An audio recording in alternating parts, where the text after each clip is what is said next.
परदेश से आए हुए हैं, इसलिए अंग्रेजी में बात करेंगे। आप लोग अधिकतर अंग्रेजी समझते ही हैं।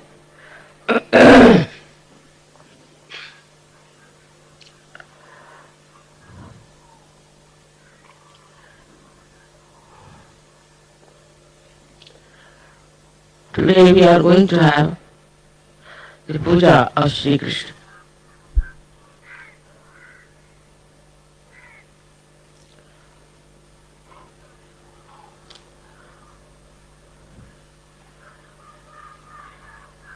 In Sri Krishna's life, the river Yamuna has played a very great role.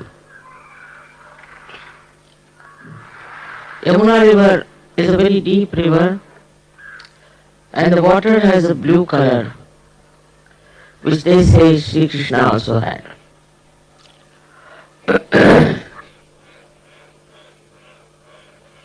While the river Ganges flows faster and much shallower than this river. Next year maybe we might go to Allahabad, might be able to see the two rivers meet.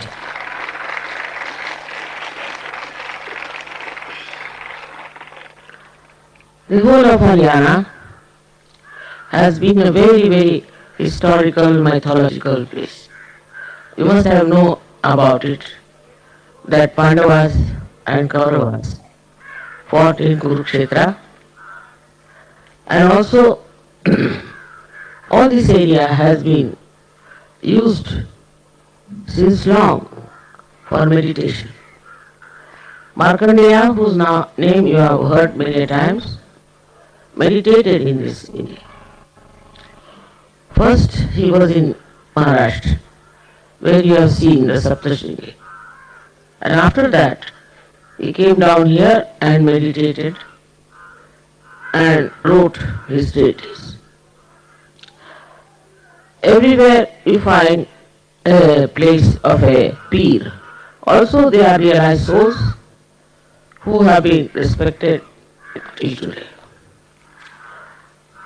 To begin with, we have to say that this is the area of great spirituality. Because Sri Krishna lived here, and in those days there were no cars, not this transport. So he has vibrated all this land so beautifully. Very fond of playing near the river Yamuna. Of course, his childhood was not spent here, but later on, when he became the king, he used to visit this place many a times.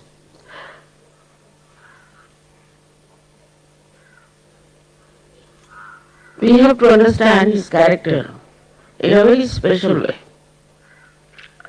First we had the incarnation of Sri Rama. The Vishnu, as you know, took the birth of Sri Rama. But Sri Rama forgot his divinity. He was made to forget his divinity. And he lived like an ordinary person, became a king, like Socrates has described, the benevolent king. And he had to also sacrifice his wife. That's very symbolic, no doubt. The other part of North India will be able to see his vibrated areas where he moved. But Maharashtra he went without shoes, walked and walked and walked. Thus, his whole country is really vibrated by great saints and by great incarnations.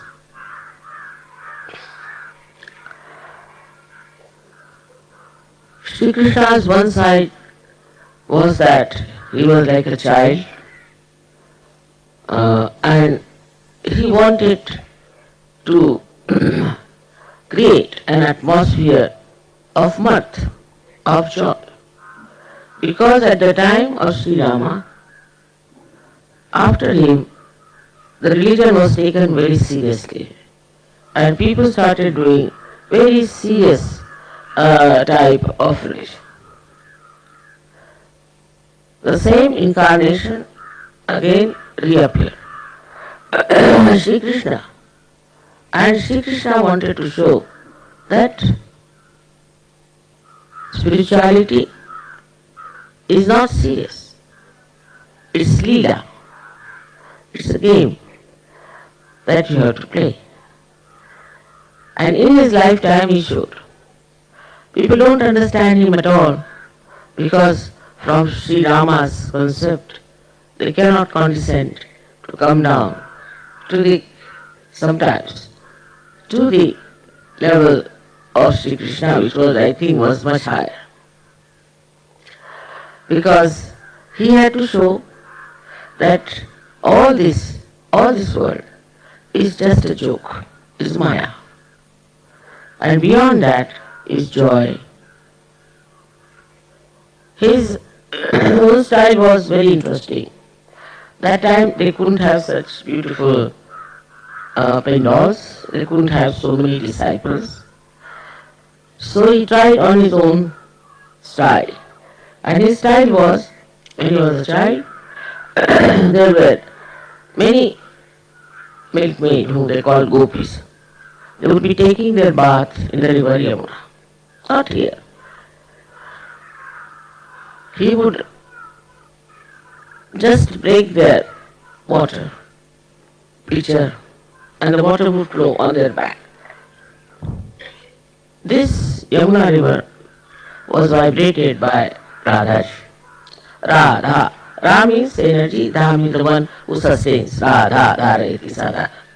Radha. And he didn't know how to tell them about Kundalini. So he used to throw stones, small stones, at those pitchers and the water would flow down their backbone, thus giving them the blessings of the Kundalini.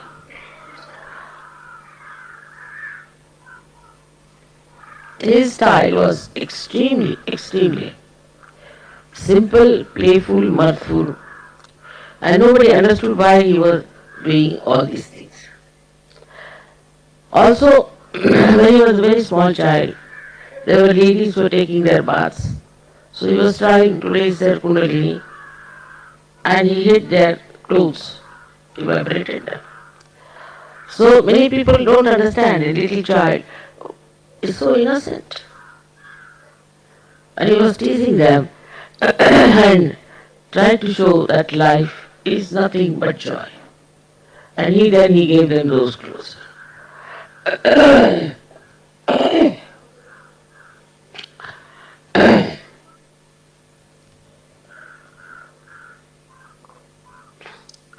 Later on, he grew up. Then he became the king of Dwarika.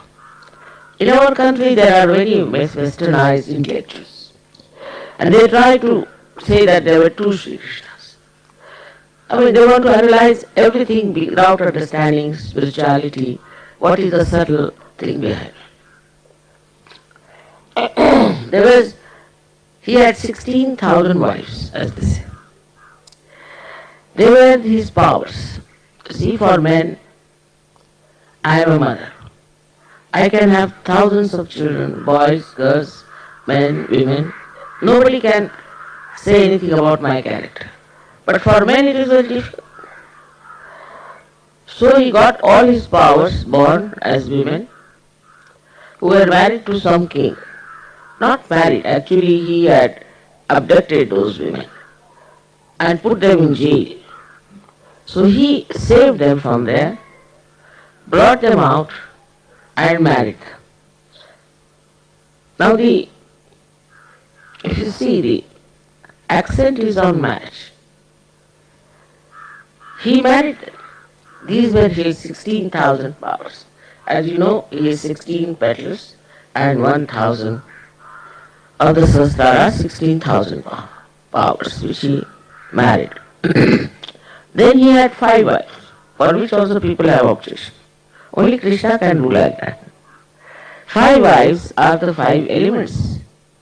The essence of them, the causal of them came as his wives and he married them. But he was such a detached soul. There's a lot of stories about detachment.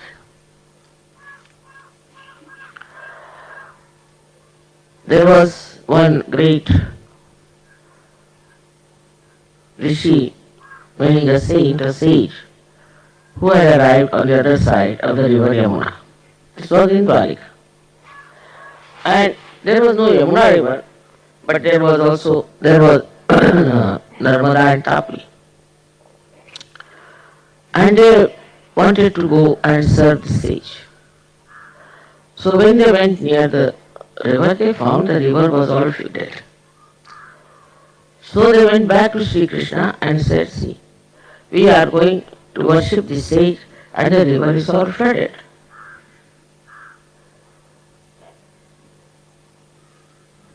So he said, all right, you go and tell the river the truth. By that truth it will go down. What's the truth? That Sri Krishna is a brahmachari, is a celibate person. He had 5 wives. They said, how can we say this? This is the truth. He said, you go and tell. Tell the river. And the river will understand the truth, the power of truth, will put down the floods. So they went and they said that Sri Krishna is a brahmachari. And the river went down. And they were surprised. How it can happen? This fellow is our husband. And how can he say that he is a brahmachari? So this, they served the sage, served him well, gave him food, looked after him. And when they came back, they again saw the river was in floods. So they were quite worried how to cross the river now. So then went back to the sage and informed the sage that see, we have to go back and the river is in speed and we don't know how to cross over. He said it's very easy. If you want to go, it's very easy. They said, how?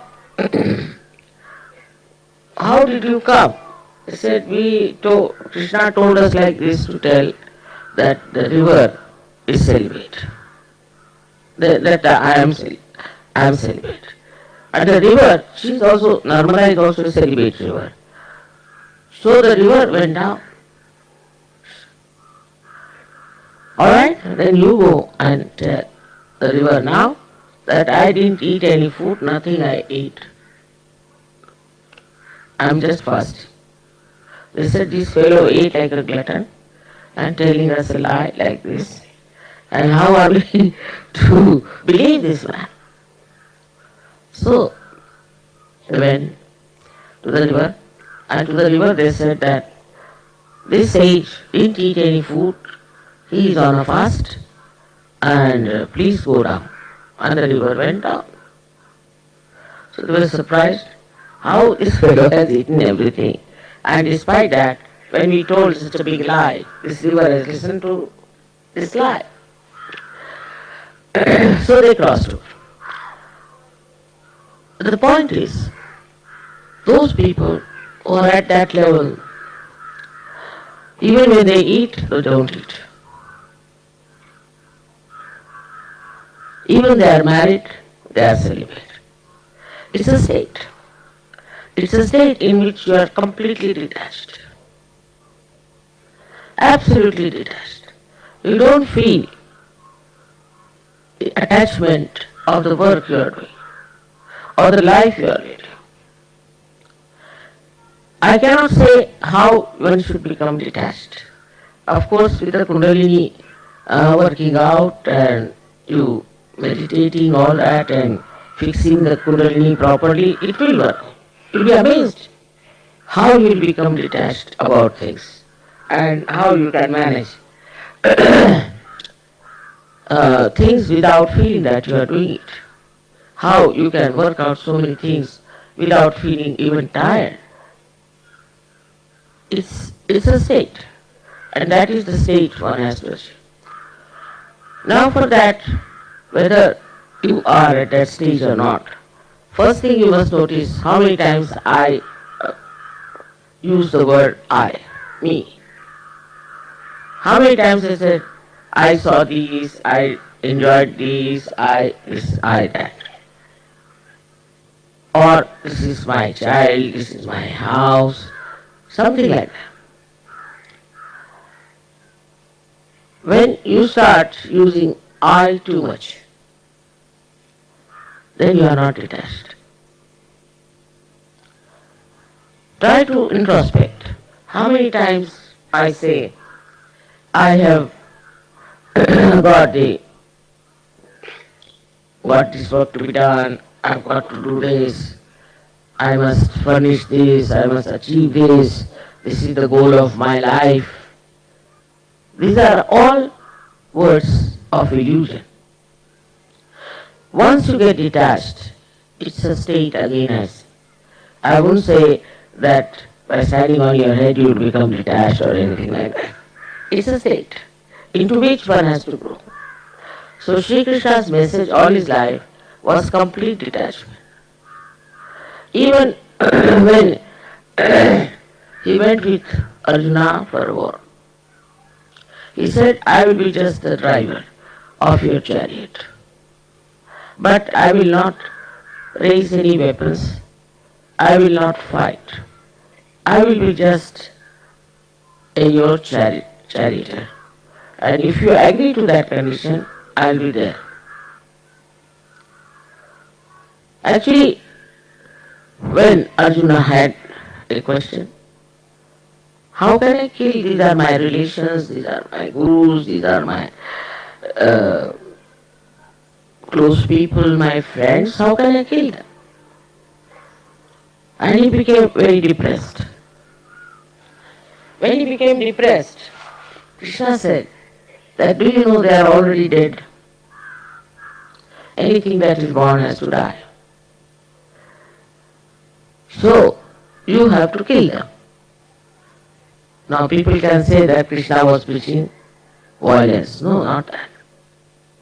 But what he said at those people who are adharmis, who have no sense of dharma, who have been so cruel, who have been very much against the tradition of dharma, they have to be killed. Whether you kill them or not, they are already dead because they have committed so many sins. They are already dead. So you should not think that you are killing. But it's the divine which is going to kill them, so-called killing. And so the war started. In the Gita also people have very less understanding as to what he wanted to communicate. The first thing, the war is on and he's talking about philosophy. You can imagine the detachment.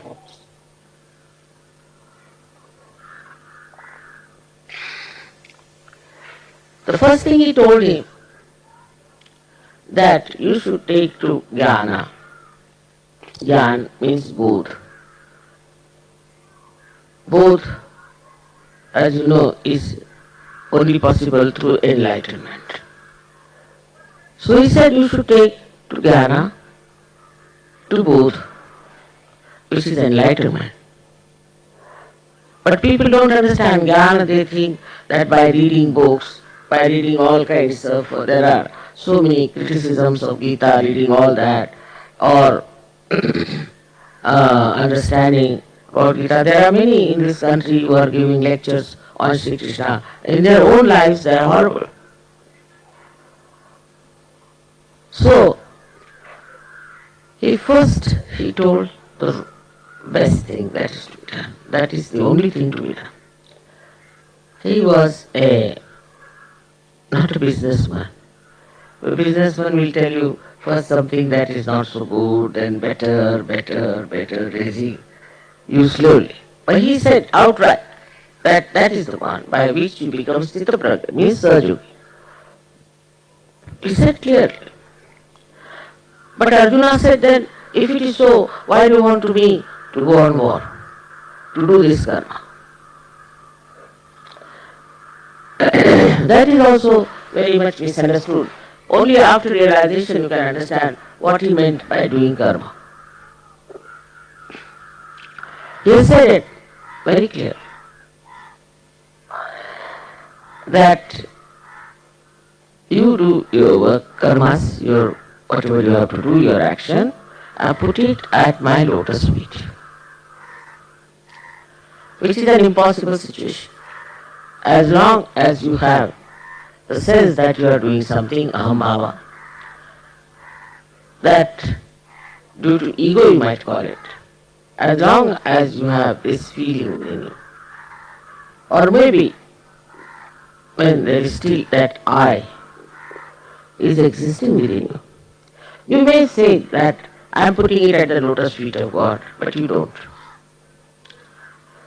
Because Sri Krishna knew, after Arjuna asked the question, that human nature is not straightforward, they won't understand in a straightforward way. So he was diplomatically told them, alright, put everything at my feet, which you cannot do. So people tried that. Ages they have tried and they found out it doesn't work out that way. Whatever we do, we feel responsible for it. So why should we think that we are putting at the lotus feet of Sri Krishna? For example, some people who were murderers, they would say, alright, we have murdered, alright, but we have put it at the lotus feet. This kind of a delusion happened. I mean, there were horrible people in this country who used to kill travelers in the name of goddess. All these misunderstandings, we suited them, they started doing it. So he said that your karma should be at my lotus feet. It's only possible after your realization. When you really feel you are not doing anything. We ask a Sahajogi to give realization to somebody.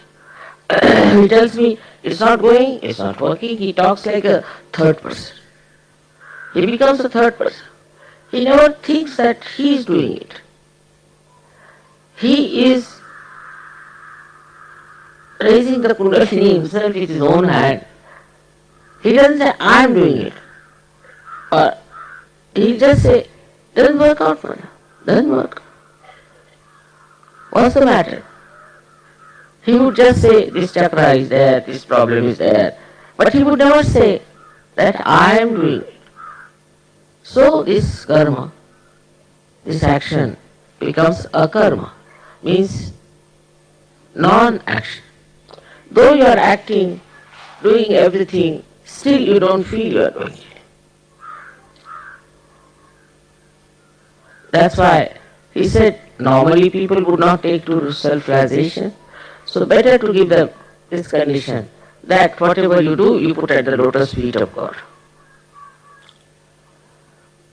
Then he asked about bhakti.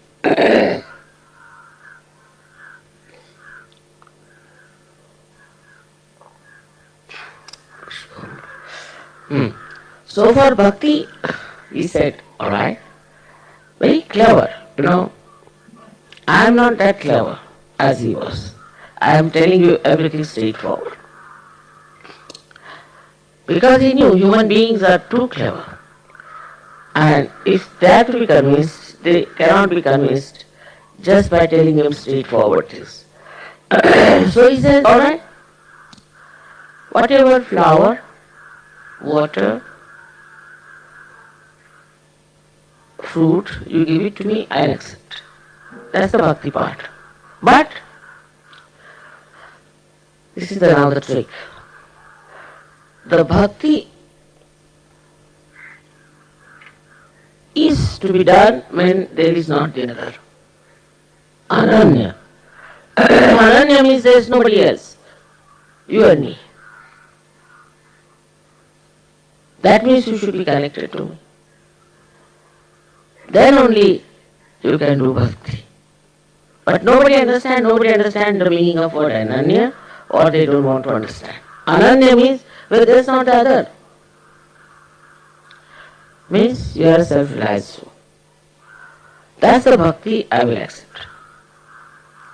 When I get these Harinama people suffering from all kinds of troubles and they say, Mother, how is it we are suffering from Sri Krishna's troubles? So I tell them, you have no connection with Sri Krishna. You are not connected. Supposing this is not connected, this won't work. And there is a protocol. Sri Krishna is an incarnation. Even if you have to meet the chief minister here and you go on calling his name, you will be arrested. But he is almighty. How can you take his name so cheaply as if he belongs to you or he is in your pocket? So there is a protocol. But they were told that you must take the name of Sri Krishna or of Sri Ram or the name of God.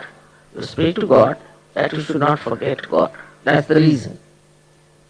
But it's not the way. Like mad, people are going on with it. That's how the Kundalini gets spoiled. I have seen they have Vishuddhi problems and they never feel in their hands anything. They'll go on telling me, well, we don't feel this, that. They are Sri Krishna Bhaktas. So their bhakti is also wrong. But Sri Krishna, whatever is told, you have to understand it written in small lines. What he is trying to say. His mischiefs, his childlike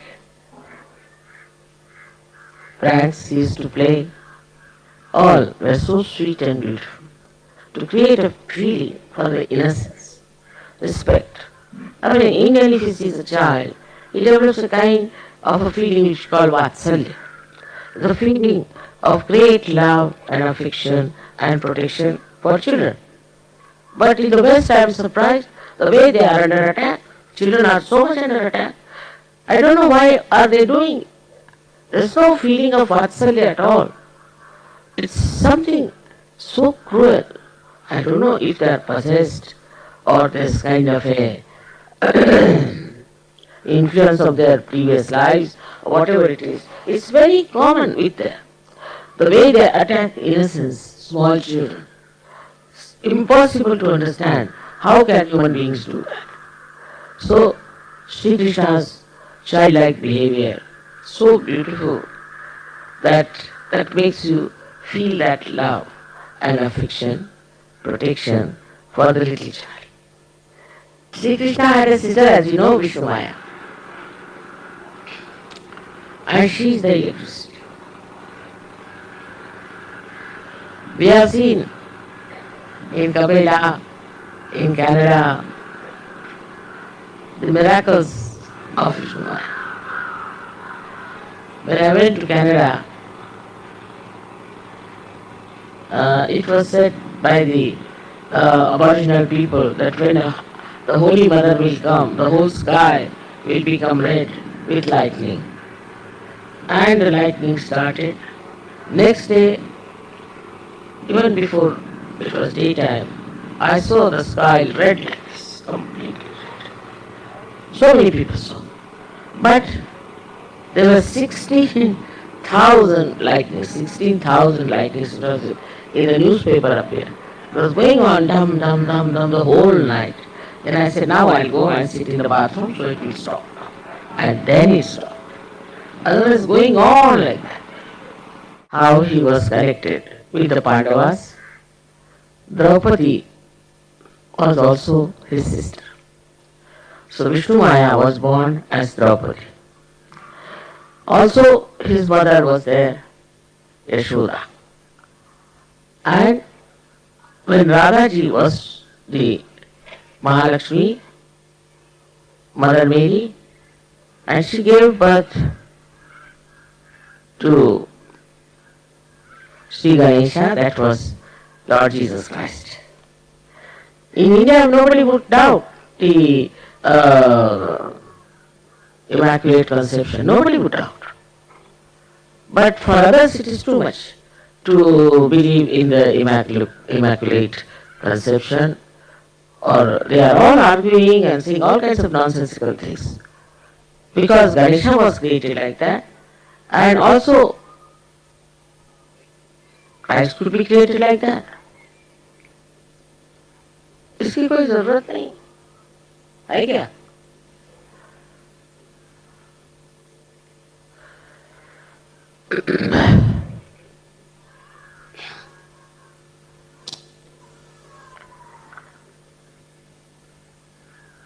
So Radha, she was Mother Mary. And it is surprising if you read the Devi Mahatmya, in that is clearly written who was Christ, that he was the support. He was called as Mahavishnu. He was the support. That's the Muladhara. He was the support of the universe. All these were all related people. But we are stupidly fighting because we do not have the knowledge of reality.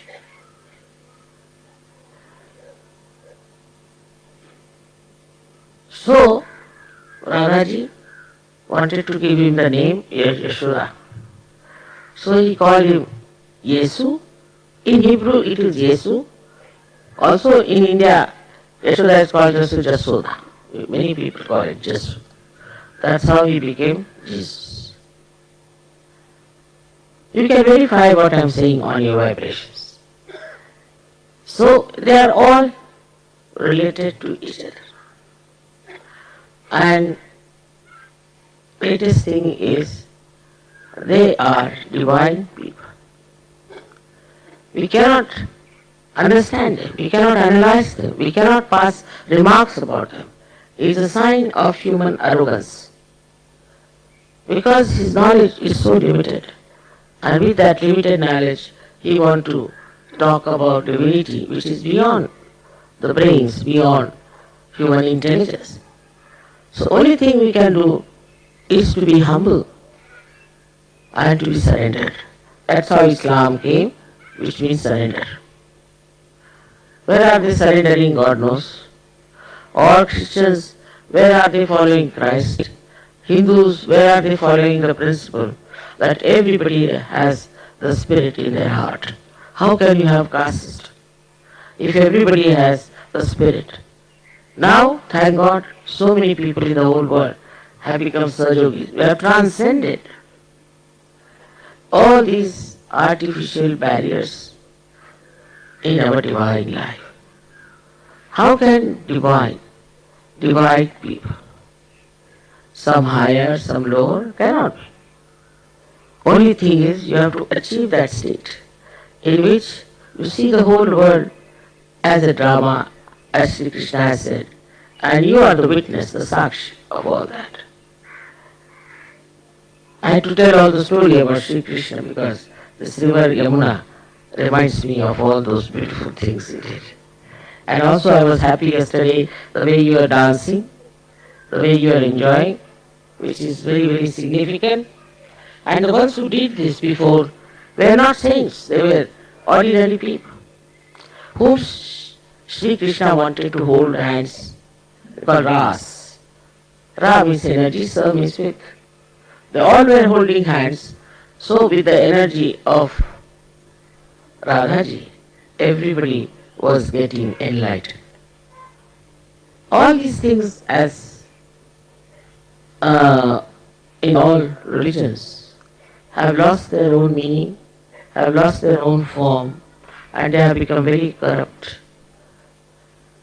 It's because it's a mental attitude.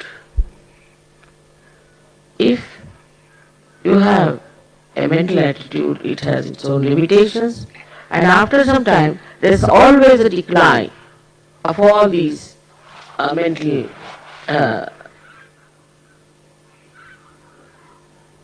adventurous attitude. because there's no strength of truth in it.